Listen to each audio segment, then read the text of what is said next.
नमस्कार दोस्तों, OCN network में आपका स्वागत है। चवन्नी भी नहीं मिल रही थी। अजी इतने छापे पड़े मेरे यहाँ, मनीष सिसोदिया के यहाँ, संजय सिंह के यहाँ, पता नहीं किस-किस के यहाँ, आज तक जो है एक चवन्नी भी नहीं मिली है।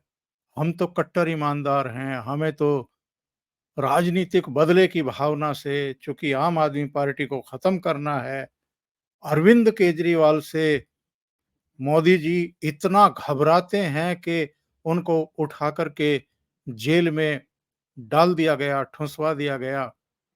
तमाम तरह की दलीलें इन लोगों की तरफ से पेश की जाती थी ऑन कैमरा लाइव चैनलों पर। आज 45 करोड़ का हिसाब ईडी ने राउज एवेन्यू कोर्ट को दे दिया।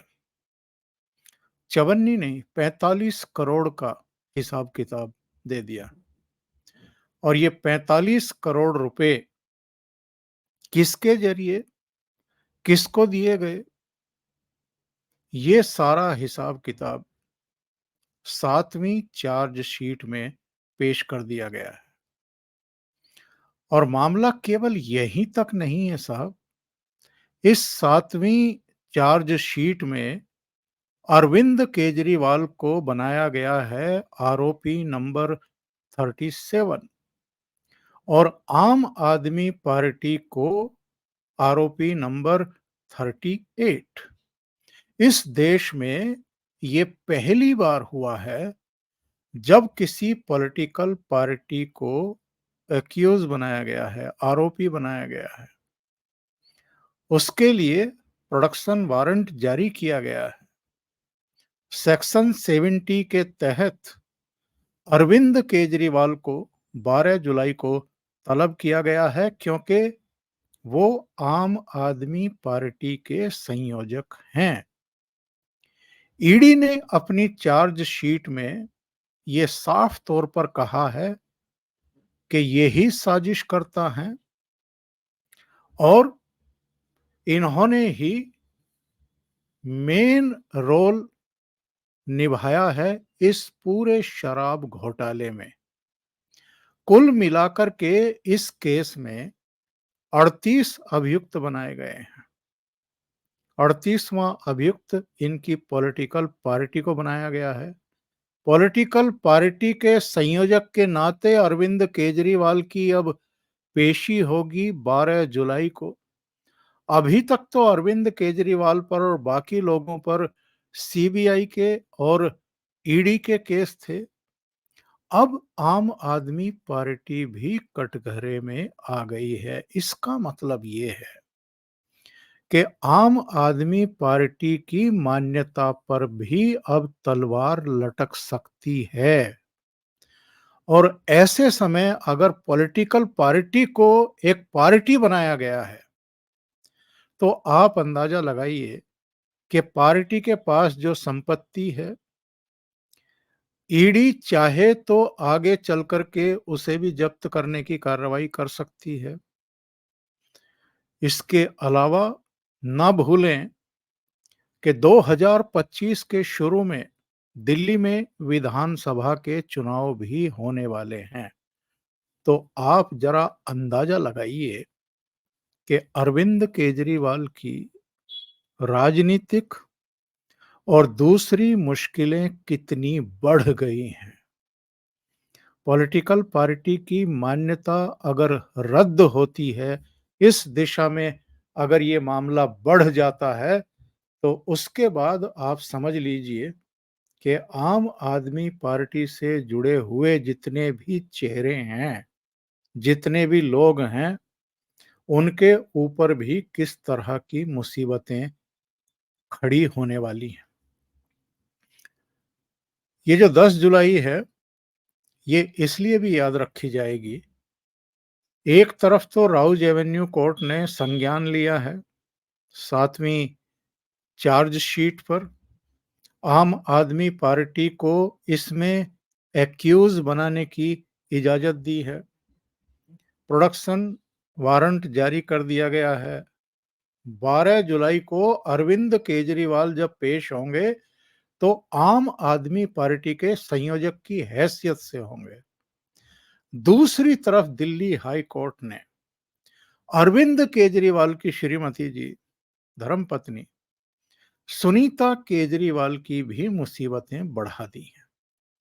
आपको याद होगा, राउज एवेन्यू कोर्ट में, कावेरी बावेजा के कोर्ट में अरविंद केजरीवाल खुद अपना पक्ष प्रस्तुत करने के लिए शुरू हो गए थे और वो चीज रिकॉर्ड की गई थी, प्रोसीडिंग रिकॉर्ड की गई थी किसी के द्वारा, और उसको फिर सोशल मीडिया पर वायरल किया गया था कि अरविंद केजरीवाल ने अदालत के भीतर खड़े होकर के क्या-क्या दलीलें दी हैं अपने बचाव में। वो किसने रिकॉर्ड की थी? वो सोशल मीडिया पर किसने टांगी थी? वो तो जांच का विषय है, पता लग जाएगा। कटघरे में अरविंद केजरीवाल की धर्मपत्नी इसलिए आ गई थी क्योंकि उन्होंने उसको अपने ट्विटर हैंडल से जारी किया था। अब इनके जो वकील पेश हुए हैं, राहुल मेहरा, हाई कोर्ट में, उनका कहना था कि साहब, ये बनाई किसी ने भी सोशल मीडिया पर जारी किसी और ने की, सुनीता केजरीवाल ने तो बस उसको रीपोस्ट किया था, इसलिए उनका तो नाम ही उस सूची से हटा दिया जाना चाहिए।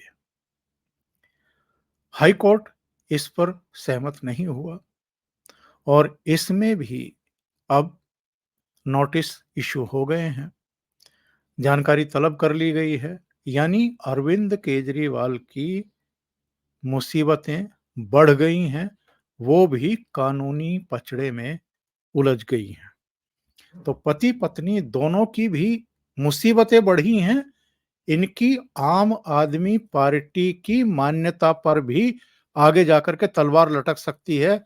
आप समझ सकते हैं कि इनकी जो मुश्किलें हैं वो कितनी बढ़ने जा रही हैं आने वाले दिनों में। ये जो 7वीं चार्जशीट पेश की गई है, इसमें साफ तौर पर यह कहा गया है कि साहब, दिल्ली से 45 करोड़ रुपया गोवा भेजा गया चुनाव के में इस्तेमाल करने के लिए। भेजने वाले कौन थे?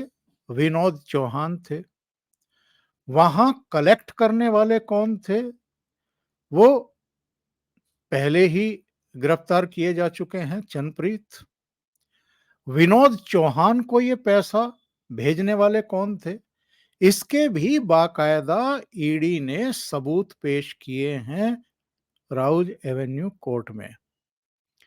कहा गया है कि के कविता, जो बीआरएस की नेता हैं, केसीआर की बेटी हैं और इस समय गिरफ्तार हैं और तिहाड़ जेल में हैं, उनके पीए ने 2 अलग-अलग तारीखों पर बैग में भरवा करके ये जो करेंसी है, ये जो नोट है, ये जो मुद्रा है, ये दिल्ली भेजी और फिर दिल्ली से हवाला के जरिए इनको गोवा भेजा गया। यहां तक सबूत दिए हैं ईडी ने कि जो नोट भेजे गए हैं उनके सीरीज नंबर क्या थे, नोटों के नंबर कहां से शुरू हुए, कहां खत्म हुए, उसकी बाकायदा स्क्रीनशॉट है जो चैट के रूप में चीजें आदान प्रदान हुई हैं। यहां तक कि अरविंद केजरीवाल के मोबाइल फोन की भी चैट की स्क्रीनशॉट शेयर की गई है, प्रस्तुत की गई है 7वीं चार्जशीट में। अरविंद केजरीवाल अपने फोन का पासवर्ड क्यों नहीं दे रहे हैं? क्योंकि उनको इस बात की आशंका है, डर है, और डर ये सच्चा है, क्योंकि जो स्क्रीनशॉट दिया गया है ये तो विनोद चौहान और जो के कविता के निजी सचिव हैं, उनके मोबाइल फोन से प्राप्त किए हैं ईडी ने। अभी अरविंद केजरीवाल का जो आईफ़ोन है, जिसका वो पासवर्ड ही नहीं दे रहे हैं, उससे तो अभी पता नहीं क्या-क्या सामग्री ईडी को प्राप्त होगी। तो ये सारा स्क्रीनशॉट वगैरह, हवाला के नोट नंबर वगैरह वो सब साझा कर दिए हैं, पेश कर दिए हैं अदालत में। जो अभी तक ये कह रहे थे कि हम तो कट्टर ईमानदार हैं जी, हमारे यहाँ तो चवन्नी भी किसी ने प्राप्त नहीं की, हमें तो बदनाम किया जा रहा है, हमारे नेताओं को तो सताया जा रहा है, मतलब वो दूध के धुले हुए हैं। उन्होंने कोई गलत काम नहीं किया, उन्होंने कोई शराब पॉलिसी में बदलाव नहीं किया, साउथ ग्रुप से उन्होंने कोई पैसे नहीं लिए, फ्री फंड में ही नई आबकारी नीति बनाई और जैसे ही एलजी की सिफारिश पर होम मिनिस्ट्री ने इस पूरे गड़बड़ घोटाले की सीबीआई जांच के आदेश दिए, वैसे ही रातों रात उस नई पॉलिसी को इन्होंने वापस भी ले लिया। कपड़े लत्ते झाड़ करके खड़े हो गए कि जी कुछ नहीं हुआ, कुछ नहीं हुआ, हमने तो कुछ नहीं किया। तो जितनी शराफत ये दिखा रहे थे, वो सारी शराफत अदालत में खुल गई है और बाकायदा ये जानकारी दी गई है कि एक अशोक कौशिक हैं, जो पिल्लई के कहने पर 2 बैग में भर कर के नोट पहुँचाने वाले सज्जन हैं और मनी ट्रेल के सारे सबूत एक तरीके से कोर्ट में दे दिए गए हैं। ये जो कह रहे थे ना कि कुछ सबूत-वबूत नहीं है, हमें तो ऐसे ही फँसाया जा रहा है, उसकी पूरी जानकारी। और मुझे ताज्जुब इस बात का होता है कि राउज एवेन्यू कोर्ट की एक स्पेशल जज न्याय बिंदु, उन्होंने अरविंद केजरीवाल को समर वेकेशन के बीच में जमानत दी कि जमानत पर रिहा कर दो। अगले दिन ये जमानत पर रिहा होने वाले थे। वो तो ईडी जो है वो तुरत-फुरत में दिल्ली हाई कोर्ट पहुंच गई और उसने चैलेंज कर दिया स्पेशल जज को कि ये ऐसा कर ही नहीं सकती हैं। हमने इनसे 48 घंटे की मोहलत मांगी थी कि हमें 48 घंटे दीजिए, जितने नए मुद्दे उठाए गए हैं उनकी जमानत के लिए, हम उसका जवाब देंगे। और ऑलरेडी हमारी तरफ से बहुत सारे दस्तावेज अदालत को दिए जा चुके हैं। तो इस पर जज साहिबा ने कहा कि हमारे पास इतना समय नहीं है कि इन सारे दस्तावेजों को पढ़ा जाए और उसको इर्रिलेवेंट बता करके अरविंद केजरीवाल की जमानत जो है वो सैंक्शन कर दी। बाद में हाई कोर्ट ने उस पर रोक लगाई और अपने अंतिम निर्णय में इस मामले में हाई कोर्ट ने माना कि जो निचली अदालत है जिसने अरविंद केजरीवाल को जमानत दे दी, उसने बहुत सारे तथ्यों की पूरी तरीके से अनदेखी कर दी। तो पीएमएलए एक्ट में किसी को गिरफ्तार किया जाए और एजेंसी बता रही है कि इन्होंने क्या-क्या गुल खिला रखे हैं, इसके बावजूद, और केवल निचली अदालत की बात थोड़ा है, सुप्रीम कोर्ट ने भी तो अरविंद केजरीवाल को चुनाव प्रचार करने के लिए 21 दिन की अंतरिम बेल पर बाहर जाने की इजाजत दे दी थी और उस पर भी सवाल खड़े हुए कि साहब ये कैसे हुआ? आज तक तो नहीं हुआ कि पीएमएलए एक्ट में बंद किसी व्यक्ति को चुनाव प्रचार के लिए भेज दिया जाए। ये तो ऐसे ही है कि कोई अदालत के सामने ये दलील पेश करे कि साहब मेरा कारोबार तबाह हो रहा है, मुझे भ्रष्टाचार के मामले में, घोटाले के मामले में अंदर डाला हुआ है, मैं अपनी दुकान नहीं देख पा रहा, मैं अपना कारोबार नहीं देख पा रहा, तो मुझे जो है कुछ समय के लिए कारोबार देखने के लिए बाहर भेज दिया जाए और भेज दिया। भाई कारोबार ही तो है राजनीति और क्या है? राजनीति में कैसे-कैसे गुल खिलाए जा रहे हैं, र किस लोगों को किस-किस तरह के झांसे दे करके आप पॉलिटिकल पार्टी बनाते हैं, खड़ी करते हैं कि हम तो एक अलग तरह की पॉलिटिक्स जो है इस देश में लेकर के आने वाले हैं और हम तो ऐसे बदलाव कर देंगे और वैसे बदलाव कर देंगे और हमारे अलावा तो सब भ्रष्टाचारी हैं। ये भी भ्रष्ट, वो भी भ्रष्ट, सब मिले हुए हैं जी और हम दूध के धुले हुए हैं। तो जो पूरी चार्जशीट पेश हुई है और जो सेक्शन 70 के तहत इन पर कार्रवाई की जा रही है अब।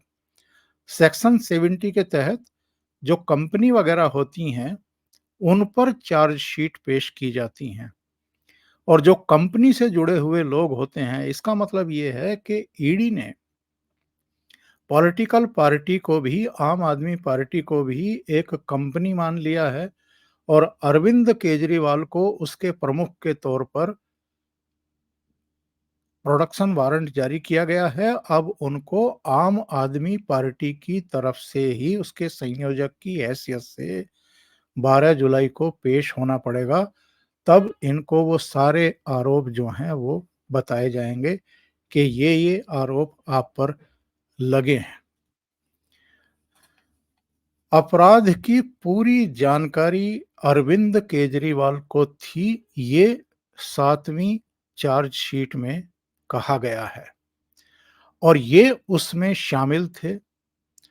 पैसा गोवा पहुंचा, किसके जरिए पहुंचा ये इनकी जानकारी में था और चूंकि जो 100 करोड़ रुपया साउथ ग्रुप से मिला है, उसमें से ये 45 करोड़ की लाभकारी जो है वो आम आदमी पार्टी है, बेनिफिशियरी जो है, फिशियरी आम आदमी पार्टी है।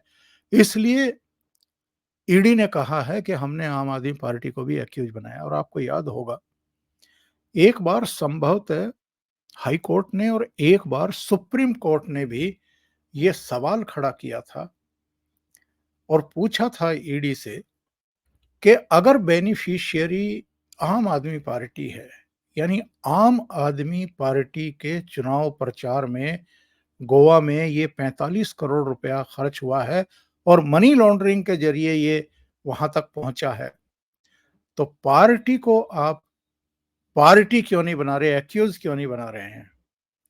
और तब ये कहा गया था अदालत में एएसजी के द्वारा, राजू साहब के द्वारा, कि साहब हम इनको पार्टी तो बना लें और हम इनकी संपत्ति भी कुर्क कर लें, यानी आम आदमी पार्टी की, लेकिन फिर ये हल्ला मचाएंगे क्योंकि इस समय चुनाव चल रहा है लोकसभा का।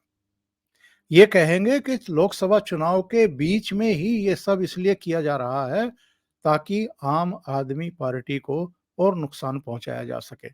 और उसी समय आपको याद होगा कि सुप्रीम कोर्ट की 2 सदस्यीय पीठ ने अरविंद केजरीवाल को भी 21 दिन की अंतरिम जमानत पर बाहर भेज दिया था। तो इसका एक और गलत संदेश चला जाता है कि एक तरफ सुप्रीम कोर्ट अरविंद केजरीवाल को बाहर भेज रही है, अंतरिम जमानत दे रही है चुनाव प्रचार के लिए, दूसरी तरफ ईडी जो है वो आम आदमी पार्टी को की प्रॉपर्टी को जब्त कर रही है। आम आदमी पार्टी की प्रॉपर्टी जब्त करने की बात ईडी के वकील ने कोर्ट में कही थी कि हम इनकी संपत्ति जब्त करने की कार्रवाई रोके हुए हैं।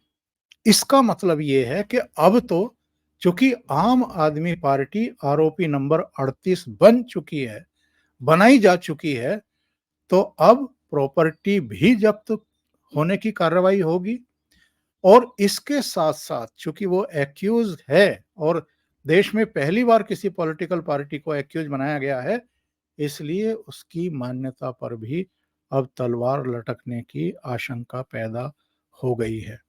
अब एक सवाल खड़ा होता है साहब, 100 करोड़ मिले साउथ ग्रुप से, ये तो जो पूछताछ और जांच पड़ताल हुई है उसमें चीजें निकल करके सामने आ गई। 45 करोड़ का हिसाब किताब कोर्ट में 7वें आरोप पत्र में ईडी ने पेश कर दिया है, तो 55 करोड़ कहां है? 100 करोड़ में से 45 करोड़ का ही हिसाब किताब मिला है अभी और ये पता चला है कि ये गोवा के चुनाव में खर्च हो चुके हैं, खर्च किए जा चुके हैं, हवाला के जरिए इनको दिल्ली से वहां भेजा गया है। तो 55 करोड़ कहां गए? 55 करोड़ किसके पास है? वो कहां खर्च किए गए हैं या कहां दबा करके रखे गए हैं या विदेश भेज दिए हैं बिटकॉइन के रूप में, कहां ठिकाने लगाए गए हैं? अभी तो इसकी पड़ताल होनी बाकी है। ईडी ने आम आदमी पार्टी को एक्यूज तो पहले ही बना लिया था, लेकिन समन अब जारी हुआ है और संयोजक होने के नाते क्योंकि अरविंद केजरीवाल भी अब इसमें पेश होंगे, तो ईडी और सीबीआई के शिकंजे में तो पहले से हैं। दोनों एजेंसियां उनको पहले ही गिरफ्तार कर चुकी है। अब ये तीसरी बार तलवार लटक रही है आम आदमी पार्टी के संयोजक के नाते। और जैसे ही राउज एवेन्यू कोर्ट ने इसका संज्ञान लिया, वैसे ही इनकी मुसीबतें और कई गुना बढ़ चुकी हैं। और जिसका मैंने आपको पहले ही इत्तला दी है कि इनकी पत्नी की भी कानूनी मुसीबतें शुरू हो चुकी हैं। इन्होंने वो अदालती कार्रवाई का वीडियो खुद पोस्ट किया हो या नहीं किया हो, रीपोस्ट तो किया है और रीपोस्ट किया है, इसलिए आप भी अब कानूनी शिकंजे में फंसने जा रही हैं। तो बेहिसाब दिक्कतें बढ़ेंगी, ये आप तय मानिए। अभी के लिए इतना ही। बहुत बहुत धन्यवाद। अगर आपको ये चैनल और इसके कंटेंट पसंद आ रहे हैं तो लाइक करें, कमेंट करें, वीडियो को शेयर भी करें। अभी तक अगर आपने ये चैनल सब्सक्राइब नहीं किया है तो सब्सक्राइब कर लें। साथ में लगे बेल आइकॉन को दबाना ना भूलें, ताकि आगे आने वाले वीडियो और उनके नोटिफिकेशन आप तक पहुंचते रहें। बहुत बहुत धन्यवाद। नमस्कार।